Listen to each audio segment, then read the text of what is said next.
4 বছর পর বিদেশ থেকে এসে দেখি আমার স্ত্রী প্রেগনেন্ট, তাও আবার ভরা পেট। তাকে শিকল দিয়ে বেঁধে রাখা হয়েছে উঠানের মাঝখানে।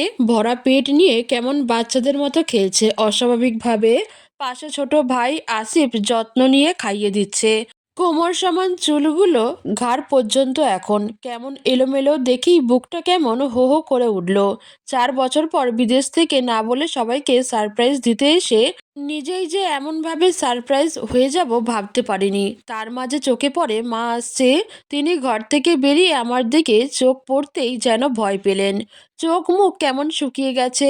পর মুহূর্তে কিছুক্ষণ স্থির দাঁড়িয়ে থেকে কাছে এসে কেমন চিৎকার করে জড়িয়ে ধরে, আরিয়ান বাবা কেমন আছিস তুই? আমাদের না বলে এলি যে? চুপসে যাওয়া কণ্ঠে কথাটা বলে রিনা বেগম। মায়ের জড়িয়ে ধরাতে আমার মন গলল না। মন তো সেই শখের নারীর দিকে পড়ে আছে, যে কিনা একটা ছিঁড়া থ্রি পিস পরে খালি পায়ে এলোমেলো চুলে মাটি নিয়ে খেলা করছে। হঠাৎ আরিয়ার নামটা শুনে ছোট ভাই কেমন যেন ছিটকে দূরে সরে আমার দিকে তাকায়। শীতল পায়ে, কাঁপা কাঁপা পায়ে হাঁটা দেয় প্রিয় নারীর কাছে, যাকে কিনা 4 বছর আগে ভালোবেসে বিয়ে করেছিলাম। আমি কাছে আসতে দেখলাম কেমন ড্যাব ড্যাব করে তাকিয়ে আছে, যেন একটা নিষ্পাপ বাচ্চা। সেই দৃষ্টিতে হৃৎপিণ্ড মনে হয় থমকে গেছে। হাঁটু গেড়ে পাশে বসতেই কেমন ছিটকে দূরে সরে গেল। ভালো করে তাকাতেই দেখলাম গলায়, হাতে, গালে অসংখ্য মায়ের দাগ। নিজেকে আর সামলাতে পারলাম না। না চাইতেও ফুপিয়ে কেঁদে উঠলাম। সযত্নে হাত বাড়িয়ে জড়িয়ে ধরলাম। এই এই, আমাকে ছুঁয়ো না, তুমিও আমাকে ব্যথা দিবে তাই না? বলেই ছিটকে সরতে চায় প্রীতি। আমি পারলাম না ছাড়তে। শক্ত করে জড়িয়ে ধরে মাথায় এলোমেলো চুল ঠিক করে দিতে দিতে উত্তর দিলাম, প্রীতি বউ আমার, আমি মারবো না তোমাকে। এই যে এসে গেছি, কেউ মারবে না। কি হয়েছে তোমার? এমন করছো কেন? এইসব কি করে হলো? এইবার আর কান্না নিচু স্বরে চেপে রাখতে পারলাম না, শব্দ করে কেঁদে দিলাম। তাকিয়ে দেখি কেমন নিষ্পলক চোখে আমার দিকে তাকিয়ে আছে। কি হলো বলো, কে করেছে এমন? জানি না, তুমি করেছো তাই না? ওই দিন রাতে আমি অনেক ব্যথা পেয়েছি, চলো আমরা পুতুল খেলি। বলেই ছোট বাচ্চাদের মতো হাতে তালি দিল। বুঝলাম না কি বলল, কিন্তু ওই দিন রাতে ব্যথা পেয়েছে মানে কোন দিনের কথা বলছে? আরিয়ান, তোর বউকে সামলা, দেখ কেমন অবৈধভাবে পেট বাঁধিয়ে ফেলেছে। কে জানে কোন পুরুষের বাচ্চা। তোর মা ভাই না থাকলে এতদিনে আরো কয়জনের বাচ্চা হতো, গুনেই শেষ করা যেত না। অত্যন্ত নোংরাভাবে কথাটা বলে আমার চাচি। কি করে উনি এটা বলল? এমন জঘন্য কুৎসিত কথা। প্রীতি তো ওনার মেয়ের মতো, পৃথির ভাবি উনার মেয়ে। তারপরও এমন কথা কিভাবে বলল? ঘৃণা ভরা চোখে সেদিকে তাকিয়ে মা ভাইয়ের দিকে তাকায়। তারা কেন তাকে এতদিন মিথ্যা বলেছে? 1 বছর ধরে মা ভাই, তার মানে তাকে মিথ্যা বলেছে প্রীতি বাড়িতে, অথচ তাকে বলল প্রীতি তোমার মেয়ের মতো। এমন খারাপ ভাষা কিভাবে ব্যবহার করছে ওর সম্পর্কে ছোট মা? বলেই ক্রুদ্ধ চোখে তাকাতেই দেখি চাচি এক বাঁকা দৃষ্টিতে তাকিয়ে আছে, মুখটা কেমন বিকৃত করে, ঠোঁটের কোণে তাচ্ছিল্যের হাসি। এই রকম মেয়েদের সাথে এটাই হয়। রাস্তায় রাস্তায় পরপুরুষকে শরীর বিলিয়ে দেয়। খোঁজ নিয়ে দেখ কতজন মানুষ এই শরীর ভোগ করেছে। কথাগুলো তার মুখ থেকে এমনভাবে বেরোলো যেন বিষ ঢালছে। কণ্ঠে তাচ্ছিল্যের ভাব, মুখে ঘৃণার ছাপ। আমি স্থির হয়ে দাঁড়িয়ে রইলাম। বুঝলাম ওনাকে কিছু বলা মানে আরো বাজে কথা শোনা, যা আমি শুনতে চাই না। আমি জানি আমার প্রীতি বউ কেমন। আজ ভীষণ আফসোস হচ্ছে। আজকের মতো যদি সেদিনও বিশ্বাস করতাম, তাহলে দেশে অনেক আগে চলে আসতে পারতাম। প্রীতির কাছ থেকে উঠে মায়ের দিকে গেলাম। বুকের ভেতরটা কেমন ধুকপুক করছে। মায়ের হাত ধরেই আকুল কণ্ঠে বলে উঠলাম, আম্মু তুমি আমাকে মিথ্যা বললে প্রীতি বউয়ের এই অবস্থা। আর তুমি আর ভাই বললে সে পরপুরুষের সাথে পালিয়ে গেছে। এমন মিথ্যা কেন বললে?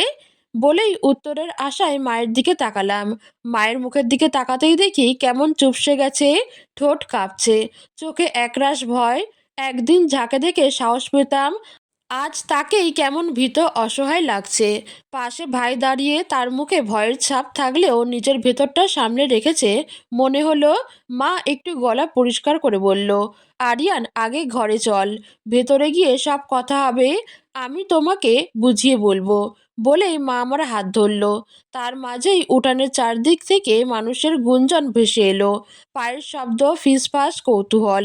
বুঝলাম খবর ছড়িয়ে পড়েছে, পাগলি প্রীতির স্বামী এসেছে। তাই এলাকার মানুষ ছুটে এসেছে দেখতে। পিছন ফিরে একবার প্রীতির দিকে তাকাতেই শরীরের ভেতর রক্ত চলকে উঠল। চোখের সামনে যা দেখলাম তা বিশ্বাস করার মতো নয়। দুইটা ছোট্ট বাচ্চা ওর সঙ্গে খেলছে। না, আসলে খেলছে না, মারছে, চুল টেনে ধরছে, ধাক্কা দিচ্ছে, হাসছে। একজন দূর থেকে ঢিল নিক্ষেপ করছে আর হাসতে হাসতে বলে উঠছে পাগলি। ঢিল ছুটতে দেখে তাড়াতাড়ি ধরার জন্য কাছে যেতেই দেখি আসিফ ছুঁড়ে দেওয়া ঢিলটা ক্যাচ করেছে, একদম পেটের কাছে নিক্ষেপ করেছে। দেখেই বুকের ভেতরটা মোচড় দিয়ে উঠল। উফ, একটু হলেই ওর পেটে গিয়ে লাগতো, ভাবতেই শরীরটা শিউরে উঠল। দৌড়ে কাছে গিয়ে আসিফকে সরিয়ে প্রীতিকে আঁকড়ে ধরলাম। ওর শরীর কেমন কাঁপছে, শরীরে মাটি আর ধুলোর গন্ধ। উঠোনে গেলাম, কিন্তু দেখি পা আটকে গেছে। চেয়ে দেখি ও শিকলবন্দি। চোখে আগুন নিয়ে আসিফের দিকে তাকাতেই সে বুঝে ফেলল আমি কি বলেছি। চুপচাপ পকেট থেকে চাবি বের করে শিকল খুলে দিল। শিকল খোলার সঙ্গে সঙ্গেই প্রীতি আমার বুকের উপর ঝাঁপিয়ে পড়ল, এমনভাবে জড়িয়ে ধরল যেন পৃথিবীতে আমিই একমাত্র নিরাপদ আশ্রয় তার। উঠানে দাঁড়ানোর মানুষগুলোর দিকে তাকিয়ে রইল, কারো চোখে বিস্ময়, কারো মুখে অজানা প্রশ্ন। ওরা আমাকে মারছে, এইভাবে মারে?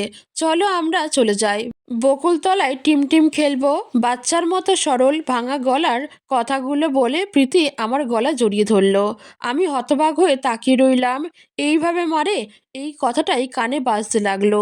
তার মানে প্রতিদিনই ওর উপর এমন অত্যাচার চলে। গালের কাছে তাকাতেই দেখলাম থাপ্পড়ের দাগ। এটা কোনো ছোট বাচ্চার হাতের দাগ না, স্পষ্ট কারো চওড়া হাতের 5 আঙুল বসেছে। কে মেরেছে এমন করে? আরিয়ান, এইবার তুই এসেছিস, নিজের বউকে ভালো ডাক্তার দেখিয়ে সামলে রাখ। সমাজের অনেক পুরুষের বাজে দৃষ্টি তোর বউয়ের উপর, যেখানে সেখানে ঘর থেকে বের হতে দিস না। পারলে এই বাচ্চাটা মেরে ফেল। কার বাচ্চা কোনো হুঁশ নেই। প্রথম কথাগুলো ভালো লাগলেও কিন্তু শেষের কথায় বুকের ভেতরটা হঠাৎ ঠান্ডা হয়ে গেল। প্রীতির ভরা পেটের দিকে তাকিয়ে বুঝলাম অন্তত 8-9 মাস তো হবেই। এমন অবস্থায় কেউ কিভাবে এরকম কথা বলে, এতটা নিষ্ঠুর কিভাবে হতে পারে? তখনই দেখি আসিফ সামনে এসে দাঁড়ালো, চোখে রাগ, তীব্র ক্রোধে বলে, আপনি এমন কথা কিভাবে বলছেন চাচি? ভাবির তো অলরেডি 9 মাস চলছে, এখন কিভাবে বাচ্চা নষ্ট করব? এতে ভাবির জীবন ঝুঁকিতে পড়বে। আর বাচ্চাটার দোষ কি? প্লিজ আমাদের পরিবারের ব্যাপারে কথা না বললে আমি খুশি থাকব। চিৎকার করে কথাটা বলে আসিফ, আর চোখ লালচে হয়ে উঠেছে, যেন ভেতরে রক্ত জ্বলছে। আমি বুঝতে পারলাম না ও এত রেগে যাচ্ছে কেন, কি ভেতরের আগুন ওর চোখে ধরা দিচ্ছে। চাচি আবার মুখ বাঁকিয়ে বলল, এই দেমাকের কারণেই ঘরের বউয়ের এমন অবস্থা হয়েছে। এই মেয়ের শরীরের কোনো অঙ্গটা পবিত্র আছে? এমন অপবিত্র মেয়ে হয়ে কিভাবে কথা বলছো? রক্ত গরম হয়ে গেল, দাঁত চেপে বললাম, চুপ করুন চাচি, আমার বউয়ের ব্যাপার আমি দেখে নেব। আপনাদের কোনো অধিকার নেই তাকে এভাবে অপমান করার। কথা শেষ করেই প্রীতিকে জড়িয়ে ধরে ঘরের দিকে হাঁটা দিলাম। বুকের ভেতরটা রাগ, কষ্ট, অনুশোচনা সব মিশে অসহায় হয়ে পড়লাম। কোথাও না কোথাও আমিও মনে হয় এটার জন্য অপরাধী। নিজের ওপর রাগ হচ্ছে, কেন সবার কথা বিশ্বাস করেছিলাম, এখন যেমন বিশ্বাস করি তখন কেন করিনি। ঠিক তখনই পিছন থেকে চাচিমার কণ্ঠ ভেসে এলো, বিষ মেশানো তির্যক সুর। নাটক। কয়জনের বউ হয়েছে একবার খোঁজ নিয়ে দেখো। বউ তো হয়নি, সাথে বাচ্চার মাও হয়েছে। কতটা কানে বিঁধল, কিন্তু জবাব দেওয়ার ইচ্ছা হলো না। এদের সাথে কথা বলা বেকার। প্রীতিকে আঁকড়ে ধরে সামনে এগিয়ে চললাম ঘরে যাওয়ার উদ্দেশ্যে। এক এক করে সব জানতে হবে। কিন্তু ঠিক সেই মুহূর্তে হঠাৎই কানের পাশে একটা চিৎকার শুনতে পেলাম। চিৎকারটা এমন যেন বুক চিরে ব্যথা বেরিয়ে আসছে। আমি ঘুরে তাকাতেই দেখি প্রীতির মুখটা কেমন চকচকে হয়ে উঠেছে, চোখের নিচে ঘাম, ঠোঁট কাঁপছে, মুখ কুঁচকে গেছে, যেন প্রচণ্ড যন্ত্রণায় কাতর। প্রীতি বউ, কি হয়েছে তোমার? আল্লাহ, ব্যথা। ব্যথায় কাঁপতে কাঁপতে কেমন নিচু হয়ে পড়ে গেল। শরীর ছেড়ে দেওয়ায় ধরে রাখতে পারলাম না, ঢলে পড়ল নিচে। তাও ধরে রেখেছে হাত। ভয় পেয়ে গেলাম, কিন্তু এর মধ্যে হঠাৎ একটা ঠাস শব্দে থমকে গেলাম। চোখের সামনে দেখলাম এক থাপ্পড় পড়েছে প্রীতির পেটে। তাও সেটা প্রীতি মেরেছে। চিৎকার করতে পারলাম না, কেবল দেখলাম প্রীতি পেট চেপে ধরে হাঁটু গেড়ে বসে পড়ল। চারিদিকের মানুষ হতবাক হয়ে তাকিয়ে আছে, কেউ এগিয়ে আসছে না। প্রীতি কাঁপতে কাঁপতে কেমন মাটিতে কামড়ে ধরছে। আমি নিচু হয়ে ওকে ধরলাম, বুঝতে পারলাম ওর লেবার পেইন উঠেছে, কোমর ধরে কাঁপছে, ঠোঁট নীলচে হয়ে গেছে। আমি আর কিছু বুঝে ওঠার আগেই ব্যথায় প্রীতির পেট আরেকটা থাপ্পড় মারতে যাচ্ছিল। ঠিক তখনই আসিফ দৌড়ে এসে হাতটা ধরে ফেলে। ভাবি, কি করছো? ব্যথা ব্যথা বলতে বলতে কেমন সাপের মতো আমাকে পেঁচিয়ে ধরলো। হাতের নখ ঢুকে গেল গলার কাছে। কয় মাস হয়েছে নখ কেটেছে হয়তো জানে না।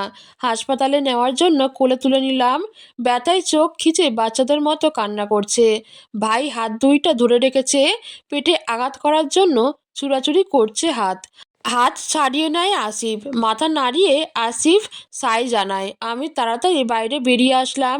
এই আল্লাহ, আমার আদর করো, আমি ব্যথা পাচ্ছি। বাচ্চা সুলভভাবে কথাটা বলে ডুকরে কেঁদে উঠল প্রীতি। না চাইতেও চোখ বেয়ে জল গড়িয়ে পড়ে। মুখ উপরে করে ময়লাযুক্ত কপালে শব্দ করে চুমু খেলাম। কপাল বেয়ে জল গড়িয়ে পড়ল বৃষ্টির পানির ন্যায়। পিছন পিছন সবাই আসছে, কেউ কেউ করুণা দেখাচ্ছে আর কেউ কেউ মজা লুটছে। আসিফ, গাড়ি দেখ। ভাইয়া। আসিফ প্রীতির হাত না ছেড়ে রাস্তায় দাঁড়িয়ে গাড়ি থামানোর চেষ্টা করে।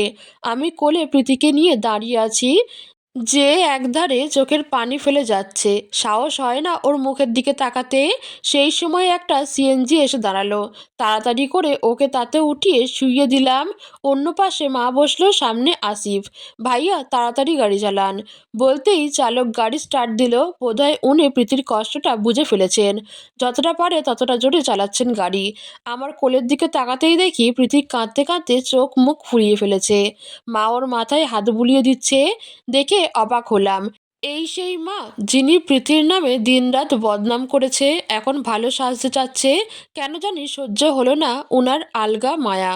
সজোরে মায়ের হাতটা প্রীতির মাথা থেকে সরিয়ে দিলাম। মা বিস্ময়ে তাকিয়ে রইল, কিন্তু এতে আমার কিছু যায় আসে না। আমি মনোযোগ দিলাম প্রীতির দিকে। সে এখন গুনগুন করে কাঁদছে, মাঝে মাঝে চিৎকার দিচ্ছে। সেই চিৎকারে মনে হচ্ছে কলিজাটা ফেটে যাবে। মাথায় কিছুই কাজ করছে না। কি হবে, কি করব বুঝতে পারছি না। প্রীতির আচরণ এমন, মনে হচ্ছে বাচ্চাটা আর বাঁচবে না। ব্যথায়ও কাঁপছে, আর হাতছাড়া পেলেই আঘাত করতে চাইছে। প্রীতি বউ, একটু ধৈর্য ধরো, আমরা হাসপাতালে চলে আসছি, আর একটু সহ্য করো, ব্যথা আর থাকবে না। মনে হয় না প্রীতি আমার কথা শুনেছে। কেমন যেন অচেতন ভঙ্গিতে চোখ জোড়া আধ খোলা। হঠাৎ হাতে ব্যথায় কোঁকিয়ে উঠলাম আমি। নিচে তাকালাম, দেখি আমার হাত কামড়ে ধরেছে, ছাড়াতে পারছি না। ব্যথায় চোখে পানি চলে আসে, মনে হয় পুরো হাতটা ফেটে যাবে। সূক্ষ্মভাবে দাঁতগুলো মাংসের ভেতর গেঁথে যাচ্ছে। চিৎকার করব ভেবে নিজেকে আটকালাম, কারণ জানি চিৎকার করলে আরও শক্ত করে ধরবে। কিছুক্ষণ পর নিজেই ছেড়ে দিল। এইবার আর সামনে হাত রাখিনি, পিছনে হাত মুড়ে রাখলাম, যাতে ও নাগাল না পায়। এই রকম করতে করতে পৌঁছে গেলাম হাসপাতালে। তাড়াতাড়ি করে আবার কোলে তুলে নিলাম। ছাড়ো ছাড়ো, আমি কিন্তু তোমাদের মেরে ফেলবো। ওই বন্দুক দিয়ে টুকুস করে আমাকে ব্যথা দিচ্ছ, আল্লাহ মারবে। কান্না করতে করতে শিশুর মতো কথাগুলো বলে প্রীতি। চারপাশের মানুষ তাকিয়ে আছে, কেউ কেউ চিনে ফেলেছে ওকে। তাদের মুখের ভঙ্গি বদলে যাচ্ছে, কেউ ঠোঁট চেপে কিছু বলছে। ঠিক তখনই কানে আসে একটা লোকের কথা, যা শুনে পা আপনা আপনি থেমে যায়। আরে, এটা তো পাগলি প্রীতি, অনেক আগে দেখেছিলাম ওকে। কই একজন নেশাখোর ছেলে ব্রিজের কাছে ঘিরে ধরেছিল রাতে।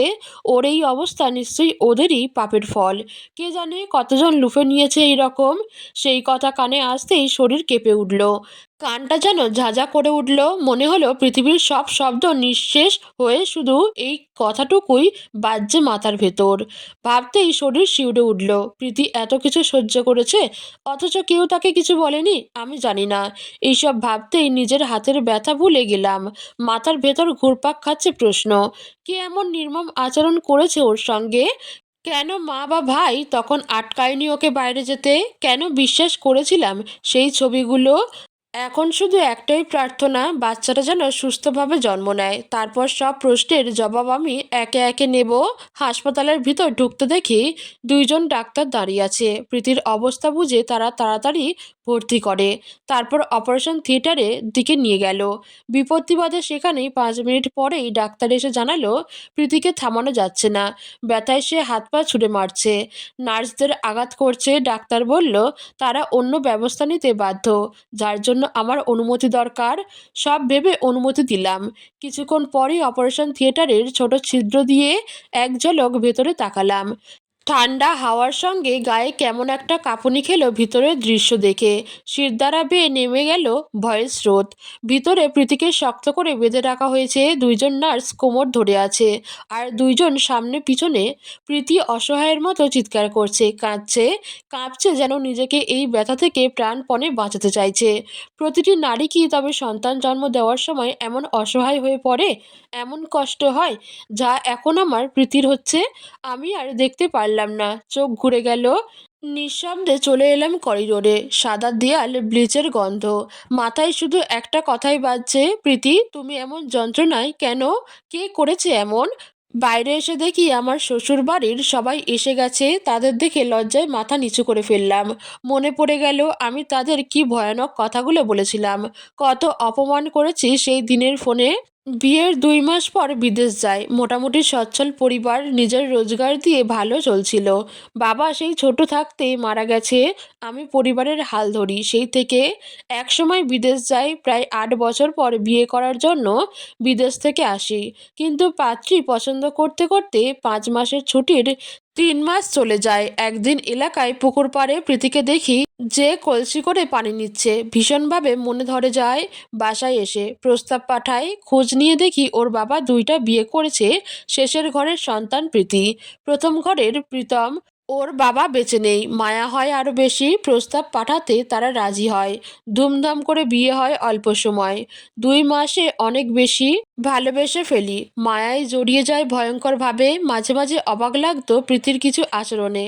হঠাৎ হঠাৎ কান্না করতো, বিশেষ করে আমাদের ঘনিষ্ঠ মুহূর্তগুলোতে। এমনিতেও কান্না করতো, যার জন্য ভাবতাম বাসার কথা মনে পড়ছে। এইভাবে 2 মাস কখন কেটে যায় জানি না। আবারও পাড়ি দেই বিদেশে। পরপর 3 বছর সব ঠিকঠাক চলছিল। তারপর একদিন হঠাৎ ওর সঙ্গে যোগাযোগ বন্ধ হয়। ফোন বন্ধ পাই। বাড়ি আসার সিদ্ধান্ত নিতেই শুনি প্রীতি অন্য পুরুষের সঙ্গে পালিয়ে গেছে। প্রীতির এক পুরুষের সঙ্গে নোংরা ভঙ্গিতে তোলা ছবি কেউ একজন পাঠায়। সেই রাতেই আমি রাগে ঘৃণায় ভেঙে পড়েছিলাম। জানি না এখনও কে সেই ছবি তুলেছিল, কে পাঠিয়েছিল। সব ভেবে দীর্ঘশ্বাস ফেললাম। সামনে তাকিয়ে সালাম দিলাম। ওয়ালাইকুম আসসালাম। সেদিন যদি আমার কথাটা শুনতে বাবা, তাহলে এমন কিছু হতো না, বলেই শাশুড়ি ডুকরে কেঁদে উঠলেন। উনার কান্নায় বুকটা যেন চেপে ধরল কেউ। অপরাধ বোধে ভরে গেল মনটা। সেদিন উনি কল করেছিলেন, কিন্তু আমি রাগে গজগজ করতে করতে কত কি বলে ব্লক করে দিয়েছিলাম। পরে অন্য নাম্বার থেকেও কল দিলে রাগে কণ্ঠ শুনে আবার ব্লক করেছিলাম। আজ বুঝলাম সেই এক সিদ্ধান্ত কত বড় ভুল ছিল। উনার পাশে তাকিয়ে দেখি আমার শালা, পাশে তার বউ, আমারই চাচাতো বোন। দেখে মনে হলো তারা শুধু দায় মেটাতে এসেছে। কারো চোখে কোনো অনুভূতি নেই। সব দেখে দীর্ঘশ্বাস ফেললাম। মায়ের দিকে তাকাতেই ভয়ে উনি চোখ ফিরিয়ে নিলেন। আর কিছু বললাম না। এখন কথা নয়, শুধু অপেক্ষা। সব প্রশ্নের উত্তর আমি নেব, কিন্তু আগে বাচ্চাটাকে বাঁচাতে হবে, প্রীতিকে সুস্থ করতে হবে। 3 ঘন্টা পর অপারেশন থিয়েটারের দরজা খুলে গেল। ডাক্তার বেরিয়ে আসে। উনার মুখে ক্লান্তি, চোখে হতাশা। আমি ছুটে গেলাম সামনে। বাচ্চাটা মৃত জন্ম নিয়েছে। সম্ভবত উনাকে কেউ পেটে খুব জোরে লাথি কিংবা কিছু দিয়ে আঘাত করেছে গত কয়েকদিনের মধ্যে। উনাকে মিস্টার আসিফ আগেও আমার কাছে নিয়ে এসেছিল। তখন মিসেস প্রীতির প্রেগনেন্সি ছিল 7 মাস, এখন মাত্র 8 মাস 2 দিন। ডেলিভারির সময় এখনো হয়নি। আমরা তখন পরীক্ষা করে দেখেছিলাম সব ঠিক ছিল, ডেটও দিয়েছিলাম। যার 22 দিন পর আজ পেটের ভেতর আঘাতের চিহ্ন পেয়েছি। বাচ্চার মৃত্যু সেই কারণেই হয়েছে। আপনি নিজেকে শক্ত রাখুন। আপনার স্ত্রী বাঁচার সম্ভাবনা খুব কম। প্রচুর রক্তক্ষরণ হয়েছে, আর উনি এখন খুব দুর্বল। আমরা আমাদের বেস্টটা দিয়ে চেষ্টা করব, বলেই ডাক্তার চলে গেলেন। আমি নির্বাক দাঁড়িয়ে রইলাম। শব্দ নেই, দৃষ্টি নেই, শুধু বুকের ভেতর কেমন এক নিঃশব্দ বিস্ফোরণ। চোখ বেয়ে নেমে এলো নোনতা অশ্রু। পেছনে তাকিয়ে দেখি আসিফ দাঁড়িয়ে আছে, চোখে জল, ঠোঁট কাঁপছে, মুখ লাল, চোখ ফুলে গেছে, পারছে না চিৎকার করে কাঁদতে। বুঝলাম না তার ভেতরে এত ব্যথা কেন। ঠিক তখনই বুকের ভেতর থেকে একটা সন্দেহ উঠে এলো, মনের মধ্যে কুটকুট করে খোঁচা দেয়। এই যে আসিফ, শুরু থেকে পৃথিবীর প্রতি এত অস্বাভাবিক টান, বিশেষ করে বাচ্চার প্রতি এত আগ্রহ কেন? আবার সেই লোকটা, নেশাখোর, যাকে সবাই বলেছিল যদি বাচ্চাটা তাদের হয়। না, ভাবতে পারছি না, মাথা ঝিমঝিম করছে। সবচেয়ে বড় প্রশ্ন, প্রীতিকে কে এমন নির্মমভাবে আঘাত করলো? ও তো কেবল একটা থাপ্পড় দিয়েছিল, তাও ব্যথা ওঠার পর। তাহলে কে আঘাত করলো, কেন? আর কিছু না ভেবে নিঃশব্দে প্রীতির কাছে যেতে লাগলাম। একজন ছাড়া দুজন যেতে পারবে না, তাও আমি হাজবেন্ড বলে যেতে দিচ্ছে। ভিতরে ঢুকতেই দেখি মুখে অক্সিজেন মাস্ক, নাকে পাইপ, শরীরটা কেমন নেতিয়ে গেছে। একটা নিস্তব্ধ ঠান্ডা ভাব পুরো রুমে। প্রীতির চোখ জোড়া বন্ধ, ব্যথায় মুখটা নীল বর্ণ ধারণ করেছে। আমি কাছে গিয়ে হাঁটু গেড়ে বসলাম। ওর কোনো রেসপন্স নেই, যেন জীবনের সঙ্গে তার সমস্ত লড়াই এখন নিঃশেষ হয়ে এসেছে।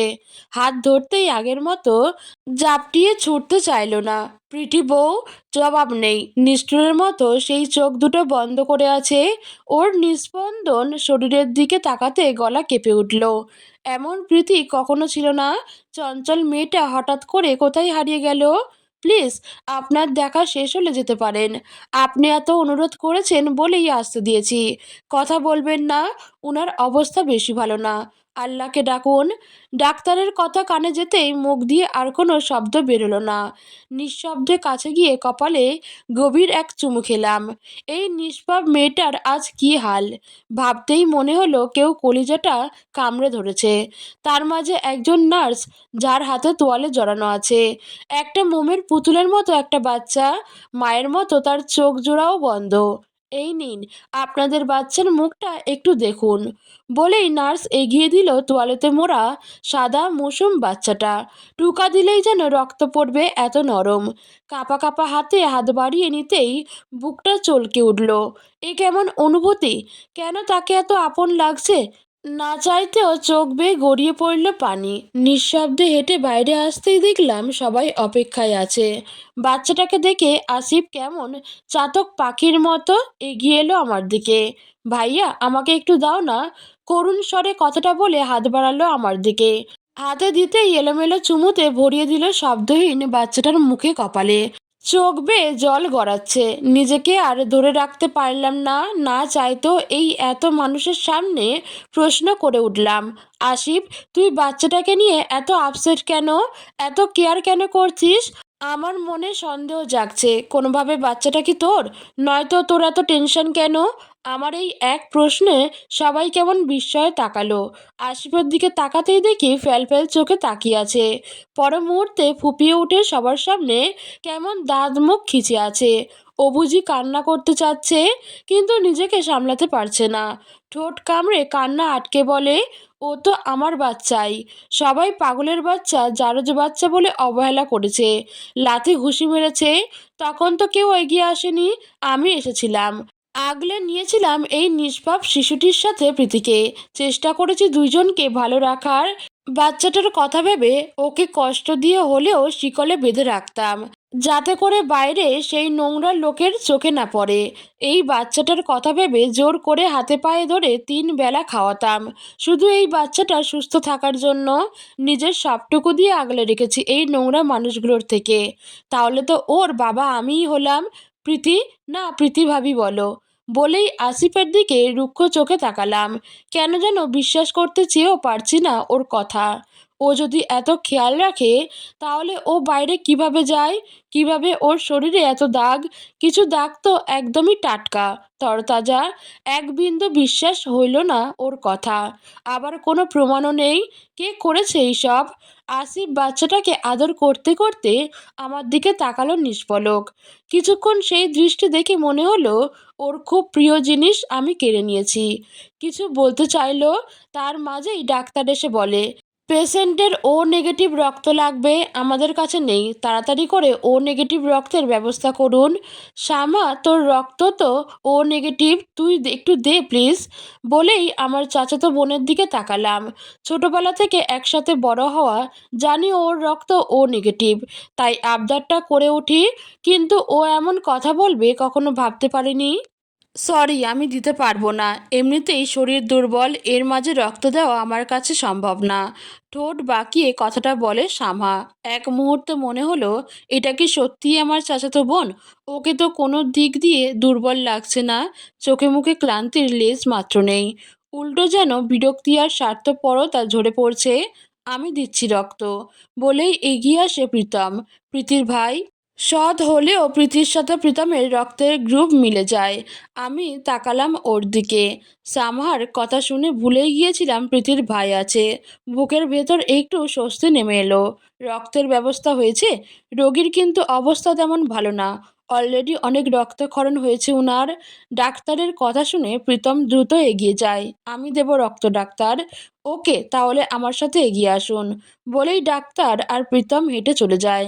তাদের পদধ্বনি মিলিয়ে যেতেই পিছন থেকে এক নার্স এগিয়ে আসে। বাচ্চাটাকে দিন, আমাদের কোল্ড স্টোরেজে রাখতে হবে, আমাদের হাসপাতালে ম্যাচুয়ারি নেই, তাই মৃত বাচ্চাদের আমরা মেডিকেল কোল্ড স্টোরেজে রাখি। প্রতিমার অবস্থা স্টেবল না হওয়া পর্যন্ত বাচ্চাটাকে বাইরে নেওয়া যাবে না, তাই ওকে ওখানেই রাখতে হবে আপাতত। কথাটা বলে নার্স বাচ্চাটাকে আসিফের হাত থেকে নিয়ে নিল। আমি তাকালাম আসিফের অস্থির মুখের দিকে। এত আকুলতা কেন? কেন এত অস্থির? কেন এত আগলে রাখতে চায় সে বাচ্চাটাকে? মিথ্যে বলছিল নাকি কোনো ডুবন্ত সত্য লুকাচ্ছিল? প্রশ্নগুলো মাথায় ঘুরপাক খেতে লাগলো। শেষবারের মতো বাচ্চাটার দিকে এগিয়ে গেলাম। বাচ্চাটার মুখের দিকে শেষবারের মতো তাকালাম। কি নিষ্পাপ, চোখ দুটো কোমলভাবে বন্ধ, যেন বিপদের মাঝেও ঘুমিয়ে আছে। বাড়ি নিতে দেরি আছে। পৃথির অবস্থা ভালো না, তাই ততক্ষণ ভাবতেই দীর্ঘশ্বাস বেরিয়ে এলো। নার্স চলে গেল সে নিষ্পাপ মুখটা নিয়ে। 3 ঘন্টা পর করিডোরে দাঁড়িয়ে আছি সবাই। প্রীতম অনেক আগেই রক্ত দিয়ে বসে পড়েছে, চারদিকে অদ্ভুত নিস্তব্ধতা। হঠাৎ দেখি ডাক্তার আসছে, সবাই একসাথে তার দিকে তাকালাম। পেশেন্ট আউট অফ ডেঞ্জার, তবে 24 ঘন্টার মাঝে জ্ঞান না ফিরলে কোমায় চলে যেতে পারে। কথাটা বলে ডাক্তার চলে গেলেন। তাড়াহুড়ো করে সবাই কেবিনের দিকে এগিয়ে গেলাম। প্রীতিকে কেবিনে শিফট করা হয়েছে। রুমে ঢুকতেই আগের মতো দৃশ্য, হাতে সেলাইন, রক্ত দেওয়া হচ্ছে। প্রীতির নিথর মুখ দেখে বুক আবার ভারী হয়ে এলো। প্রীতিমা, চোখ খোল। এই যে দেখ, আম্মু চলে এসেছি। মা, চোখ খোল। বলতে বলতে শাশুড়ি মা কেঁদে উঠলেন। এমন আহাজারিতেও প্রীতির কোনো সাড়া নেই। আমি কাছে গিয়ে বসলাম, হাতটা ধরলাম। প্রীতি, চোখ খোল। দেখো, সবাই অপেক্ষা করছে, তুমি এমন করে সবাইকে নিরাশ করতে পারো না। চোখের কোণ ভিজে উঠল, কোনোভাবে নিজেকে আর সামলাতে পারছি না। তাকিয়ে দেখি আমি আর শাশুড়ি মা ছাড়া বাকিটা যেন পাথরের মতো দাঁড়িয়ে আছে। কারো চোখে কোনো অনুভূতি নেই। চারিদিকে তাকাতে গিয়ে হঠাৎ খেয়াল হলো আসিফ নেই। এই, আপনারা এমন করছেন কেন? এতজন একসাথে ঢুকেছেন কেন? আপনাদের চেঁচামেচিতে পেশেন্টের অবস্থা আরও খারাপ হবে। প্লিজ সবাই বাইরে যান, দেখা করতে হলে একজন করে আসবেন, তাও চিৎকার নয়। আল্লাহকে ডাকুন, এই অবস্থায় ওটাই দরকার। ধমকের সুরে বলতেই সবাই বেরিয়ে গেল। থেকে গেলাম শুধু আমি। তাকিয়ে দেখি চোখ মুখ শুকিয়ে গেছে, ফোলা পেটটা আর নেই। সব কিছু এত নিস্তব্ধ, মনে হয় যেন সময় থমকে গেছে। প্রীতি বউ, রাগ করেছো?